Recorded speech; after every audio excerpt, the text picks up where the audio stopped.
Hey everybody, welcome back. I have another video for you. Well, I've had tech problems with the last couple of videos, and if you're following on Patreon, you'll know that I published the audio only because I have some kind of issue going on with the camera versus the actual recording. I don't know if, as I'm recording right now, if my lips are going to match up with the audio. We will see when I'm done recording. Of course, if I continue to have this problem, I will post the audio only and the video will be available if I can fix it. So with that said, I hope to have these tech issues resolved shortly. That includes probably purchasing new equipment. Hopefully it doesn't mean in getting a new computer, but we shall see. In any event, if you're hearing my voice and not seeing video, you'll know that there was a tech problem. Otherwise, then it went okay. All right, let's talk a little bit about some key stories. Well, it was a video, but I posted just the audio yesterday. So this is in a sense a continuation here on October 14th. But if you didn't see and or hear that commentary, then you can go over to the Patreon, patreon.com/Eric Draitzer. Let's talk a little bit about nukes. There's so much talk about potential for nuclear war. It's certainly one of the only compelling arguments that the sort of Putin cheerleader slash Putin appeasement or whatever you want to call it crowd has. I think there's a valid point. Obviously, there is no equation in which the fate of Ukraine outweighs the fate of the entire human race. So, with the idea of nuclear war, we obviously have to weigh what are the options here. No one is suggesting, I'm certainly not suggesting that one should sacrifice Ukraine for the you know potential for a global conflict. At the same time, I think we would be foolish not to consider all of the implications here, especially considering the fact that Putin himself has brought up the nuclear question several times recently. So let's talk about why. Why is he bringing this up? What is it that Russia is trying to accomplish? I will admit, I don't think that Russia is some kind of sociopathic country that is hell bent on taking the entire planet to hell with it. I don't see the world in that way. I don't think of Putin as some kind of, super villain from a comic book or something like this. So I think that it is understandable, it is knowable, and through some, I guess rigorous analysis or whatever, we might be able to figure out, at least to some degree, what Putin might be aiming at here. So, what's going on? Let's first take stock of what's happening on the battlefield. Kremlin's forces are losing badly. The Russian military is getting hammered in a number of places along the line of contact, especially having difficulty holding territory in Kherson, as well as some of that territory that the Ukrainians retook in Donetsk. So there's a lot happening, none of which is going very well for the Russian military. The counteroffensive by the Ukrainians has been successful. In essence, the Russians are still clinging to, but just barely, a lot of the territory that they had initially taken. As I mentioned, Kherson is an obvious example of that.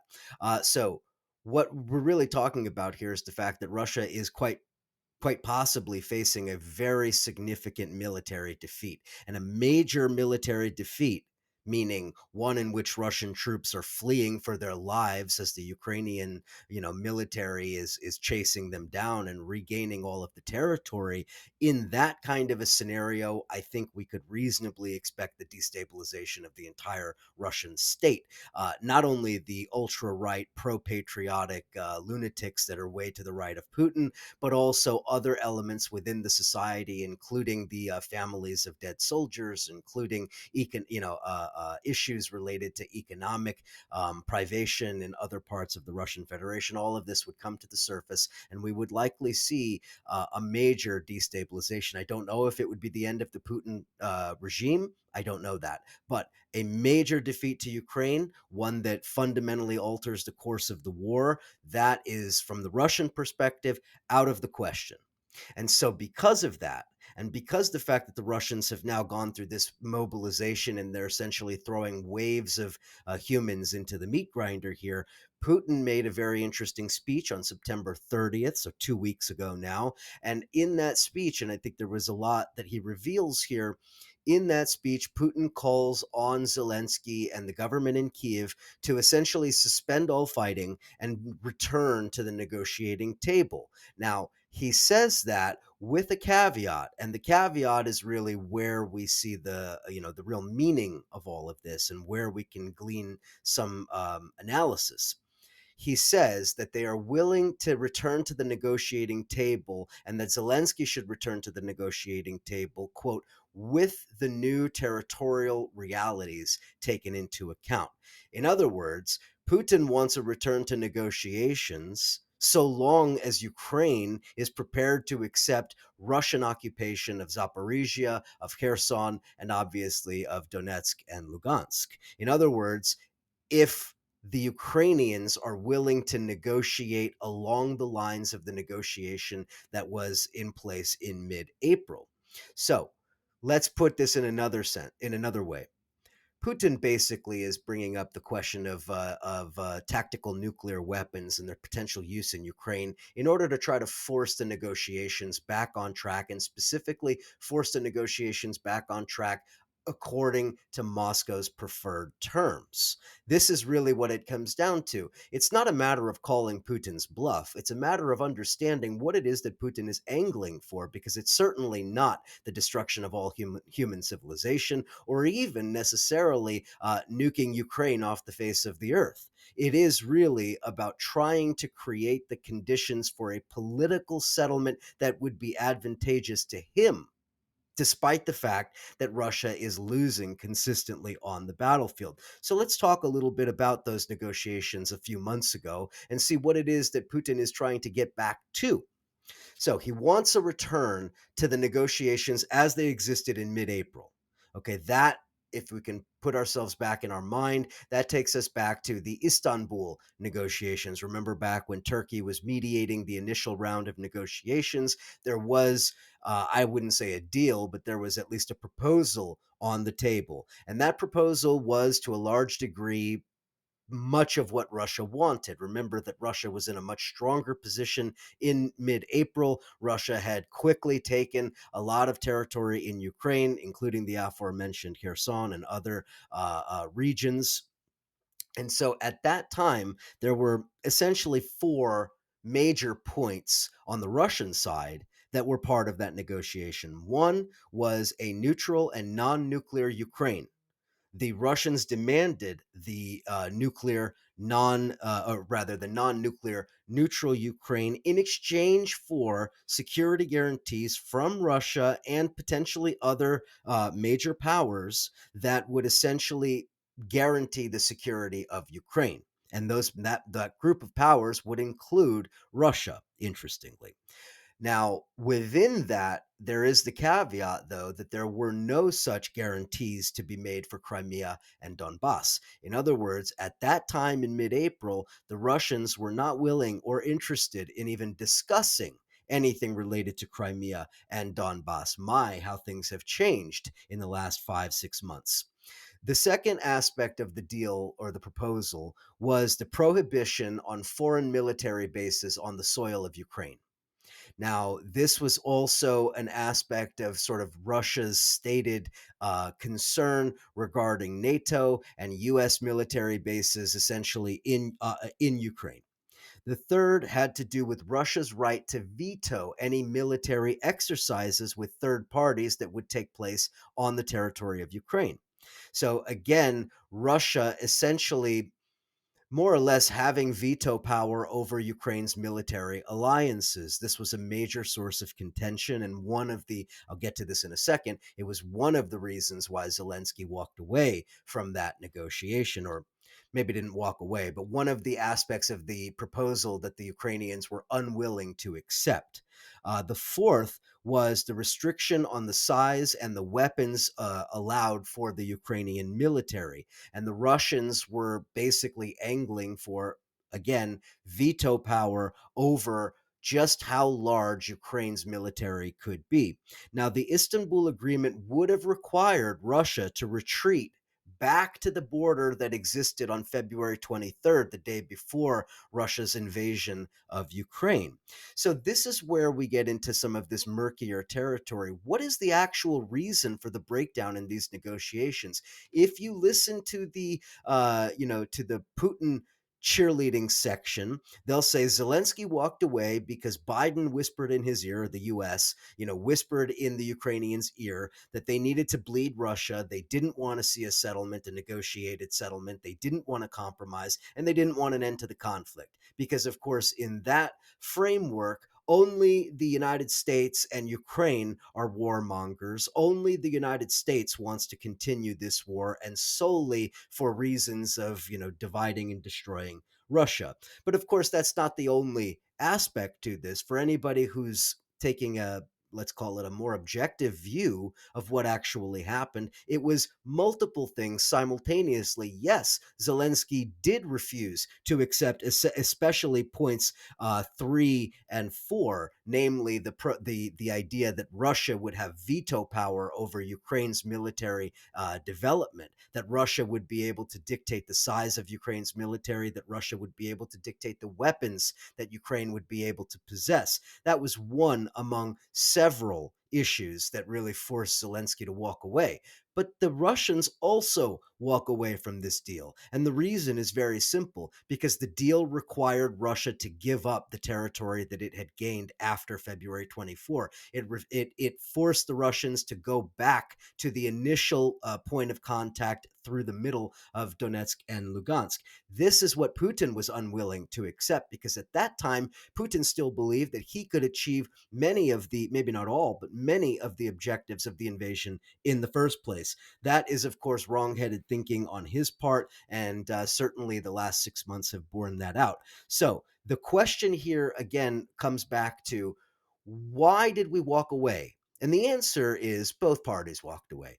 Kiev rejected the deal after consultations with the United States, where clearly the United States, whether it's Blinken or whomever it was, basically made the Ukrainians understand that the deal would make Russia a guarantor of Ukrainian safety and effectively make Ukraine a Russian mandate. In other words, Russia would have some degree of, if not direct governance, then a kind of indirect governance over Ukraine. That was unacceptable well, maybe not even to Zelensky, but it was certainly unacceptable to the people who could remove Zelensky from office, namely the people of Ukraine, whose country has been invaded.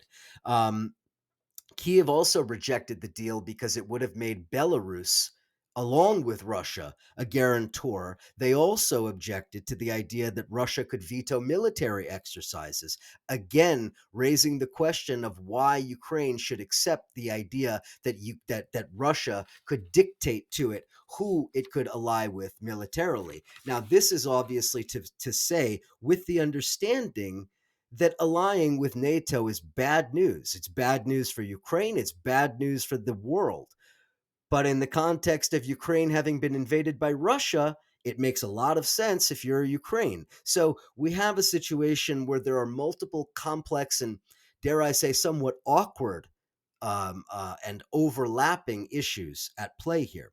The obstacle, the main obstacle to the negotiation now, this is what we need to understand, because many people call for negotiation now. We want a negotiation. We want a negotiation. Well, but what would it look like? How would it compare to the negotiations back in April? The main obstacle, as I see it, and I'm not the only one, I'm also working off of the writings of others, Russian and non Russian, the main obstacle seems to be the question of territory. Russia basically now cannot let go of the new territories that it has annexed, that has made part of Russia: Zaporizhia, Kherson, Donetsk, Lugansk. Right? These oblasts are effectively, if you accept the Russian viewpoint, they are effectively Russian territories now. So, how could we return to a negotiation that includes those territories as part of Ukraine? It's impossible if you're Russia. It basically makes you look like the loser. You didn't gain anything, and now you've come back to the negotiating table to give up those pieces of territory that you did gain. No way, not a chance. The Russians will never accept this. And so the question is, can the Russians spin a victory in Ukraine without holding on to those territories? I would say no. It means that negotiation for Moscow is not feasible. How can you negotiate away precisely those gains that would allow you to claim victory? It doesn't make any sense right now. The U.S., for its part, needs to force negotiations based on the fear of a nuclear attack on. I misspoke. Russia wants to force the United States to whisper into Zelensky's ear, "Hey, look, you need to negotiate now," because the United States fears a potential catastrophic situation of a potential nuclear attack on the continental United States. It seems absurd, it seems insane, and yet we live in absurd and insane times, and we have to take it quite seriously. The Russian plan is basically, I would argue, to try to get the United States to freeze the conflict where it is now, to freeze the conflict with the Russian gains so that Russia can essentially consolidate those gains without risk of losing to the Ukrainian military on the battlefield. The Kremlin continues to saber rattle, changing the language that it uses with regard to the nuclear weapons. It's now saying that the United States providing weapons to Ukraine is, quote, a direct participation in hostilities. Don't think for a second that the United States didn't hear that change in language. They did. And what they hear is that the Kremlin is at least putting out the idea that it would hold the United States responsible for direct involvement in the war. This is extremely dangerous. And I have to just point out something for comparison's sake. The providing of weapons and intelligence to the adversaries during the Cold War was standard practice. The Soviets did it to U.S. adversaries, the Russian or to U.S. Adversaries and those conflicts where the U.S. was on the other side, and the United States did the same. We could obviously point to Vietnam. We could point to many other examples, some of the anti-colonial struggles in Africa, many other examples where both the Soviets on their side and the United States on their side provided intelligence, provided weapons as a means of furthering their own political agenda. So the US doing this is just, standard practice for these imperialists, right? It's not particularly out of line with what's happened in previous decades. And so for the Russians to start using that language, I think it's at least intended to send a signal to Washington that, look, we are prepared to escalate based on what you are doing. We cannot continue to allow you to supply these HIMARS and other weapons to Ukraine that are having a disastrous effect on the Russian military without responding, without escalating. And this is the real danger here, is that Russia is beginning to fear that it is running out of options to consolidate its gains on the battlefield, and that it might have to use tactical nuclear weapons, or at least the threat of those weapons, in order to achieve its aims. Russia's signaling quite a lot, actually. Russia's also signaling, with regard to the nuclear issue and with regard to their willingness to use nuclear weapons, they're signaling in, well, I can count a number of different ways, but here's just 5 of them. One, the Russians are releasing footage of nuclear loaded trains that are carrying nuclear equipment, or rather, equipment for the department within the defense ministry that is in charge of the nuclear arsenal. They have recently announced military exercises using Iskander missiles in Kaliningrad. Of course, that's the Russian exclave that where the Russian nuclear weapons are. That is essentially right on the Baltic Sea, right up against the Baltic states and Germany, etc. The Russians are preparing a test of the Buryat nuclear-powered cruise missile in Novaya Zemlya. So again, a nuclear test to prove prove to the world that the Russians have these advanced nuclear powered cruise missiles and that they are effective and that they can be used successfully. Four, the Russians have recently closed airspace for the purposes of test launching a new Sarmat intercontinental ballistic missile from the city of Plesetsk to Kamchatka to the peninsula in the Far East.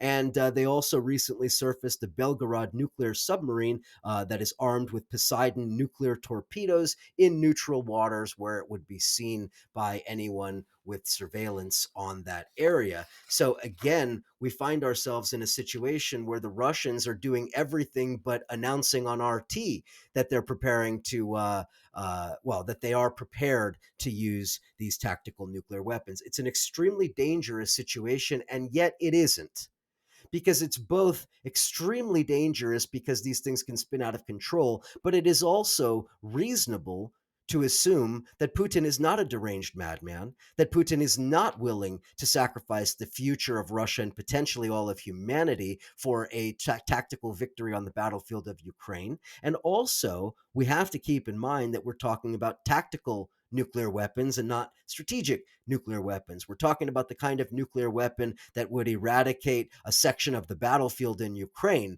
not the kind that would destroy whole cities and whole sections of countries the way that we might imagine, Hiroshima or Nagasaki or something like this. So it is both dangerous but also knowable. It is both insane but also reasonable. And we have to sort of walk the line between all of these. Okay, so much more to say about that, but I will leave that one there. Let me turn to some other issues that are really worth considering here as I loudly flip through these pages.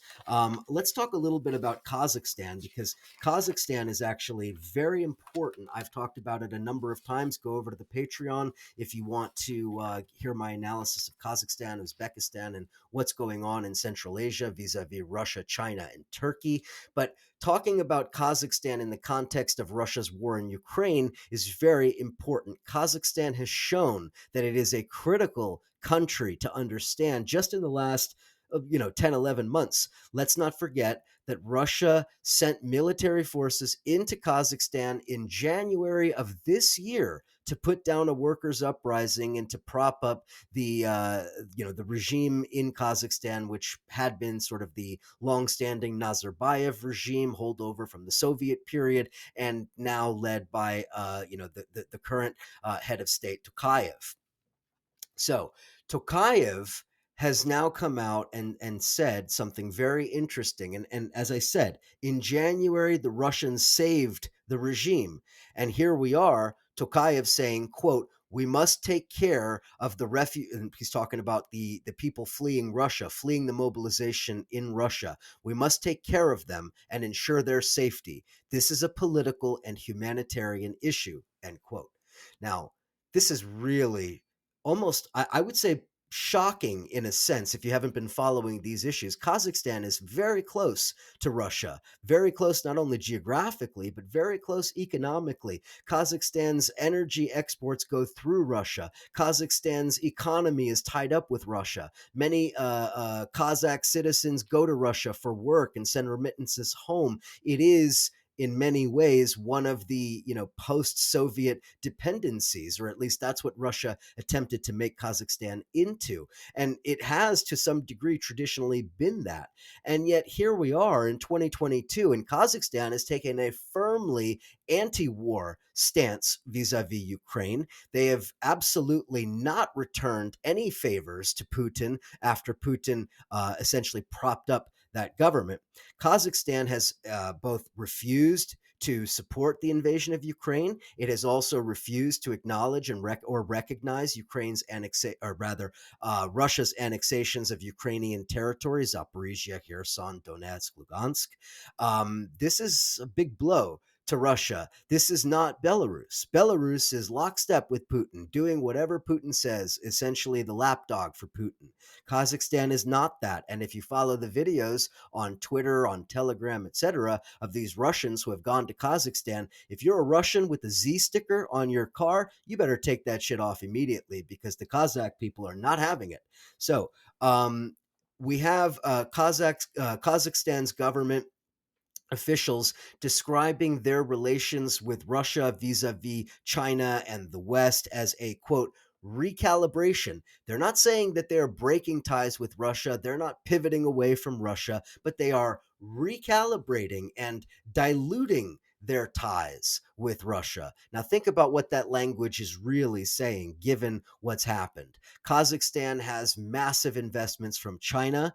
Kazakhstan also has cultural and linguistic and historic ties with Turkey. Turkey has made itself a much larger player in Central Asia than it had been in previous years, especially as Erdogan quite deftly moves to pick clean some of the areas that Putin has lost influence and lost control. In essence, it's kind of the inverse of what we had 100 plus years ago, 150 years ago, as the Russians picked apart the pieces of the former Ottoman Empire. Remember the Ottoman Empire, the sick man of Europe, the Ottoman Empire, the carcass over which the British and Russian empires fought a series of wars, including the Crimean War in the mid 19th century. So history is in essence kind of folding back on itself here as Russia's influence wanes and Turkey regain some of that influence. And I could talk about I have talked about Turkey extensively.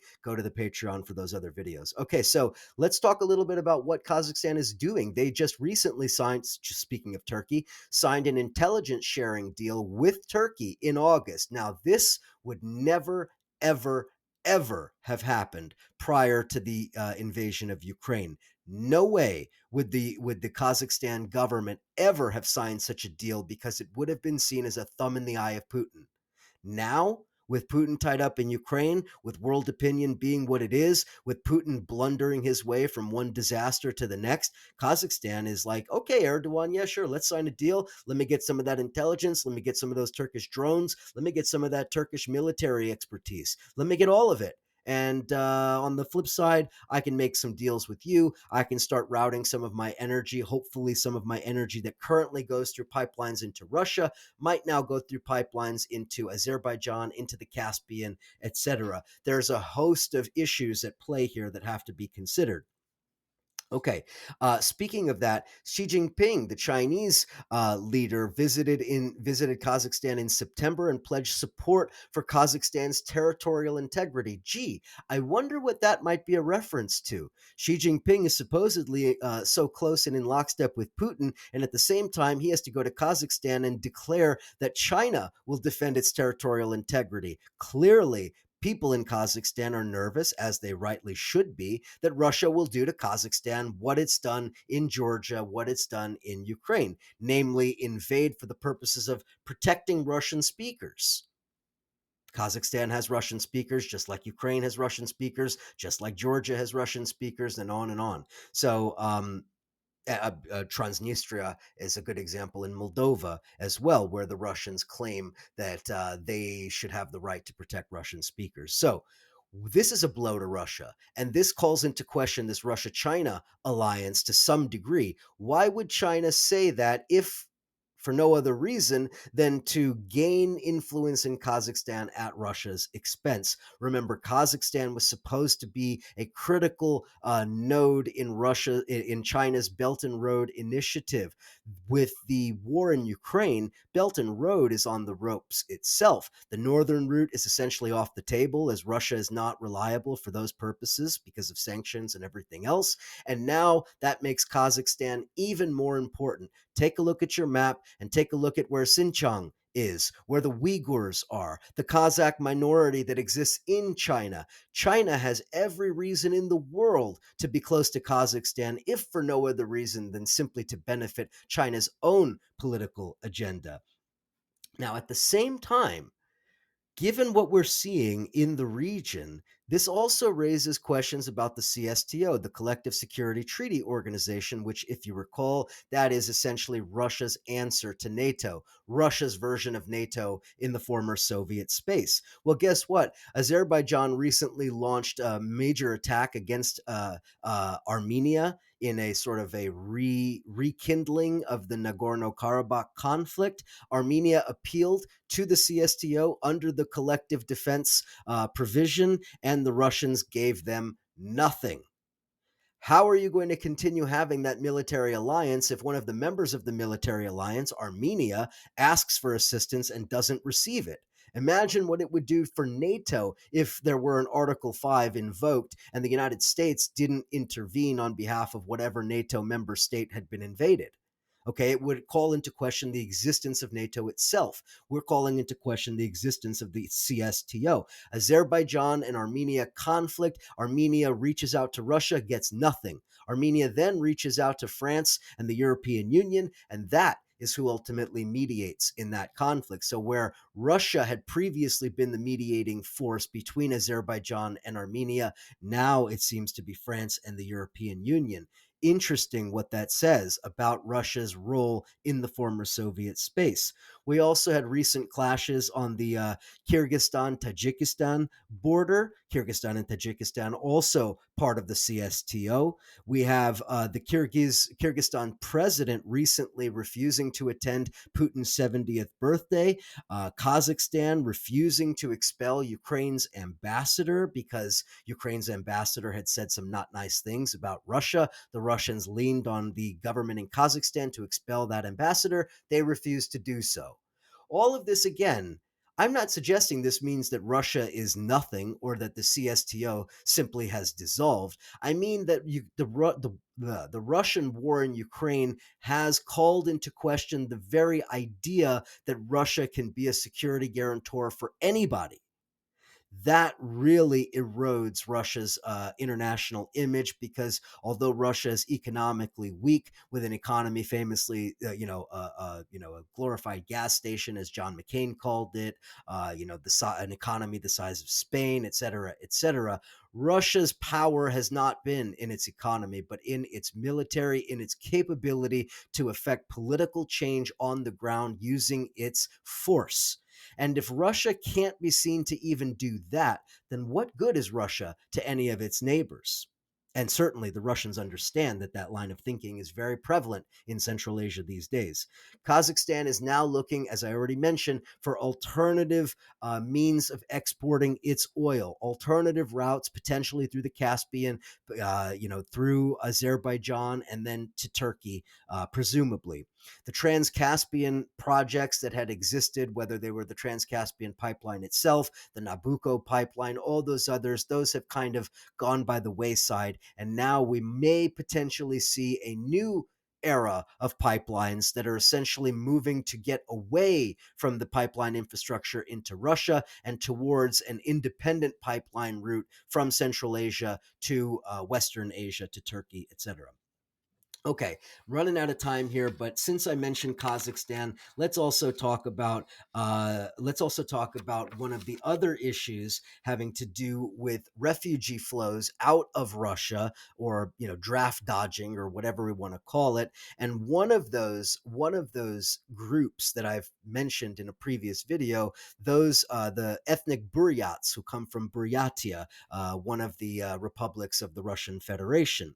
So there's a woman named Alexandra Garmazhapova, who's an organizer of the Free Buryatia Foundation. She says, quote, Putin is killing Buryats, but Kazakhstan and Kyrgyzstan are saving them. So, what is she referring to? She's referring to the open border policy that has been implemented by both Kazakhstan and Kyrgyzstan in welcoming, especially these ethnic minorities that are fleeing from Russia. Remember that it is the ethnic minorities like the Buryats, like the Tuvans, like Buryatia, like Tuva, like Ingushetia, Dagestan, some of these regions, the poorest regions, the most marginalized, often non-ethnic Russian, often some of them non-Eastern Orthodox Christian regions of Russia that have been vastly overrepresented in the Russian military. The Russian military preys on poverty, just like the U.S. military does. And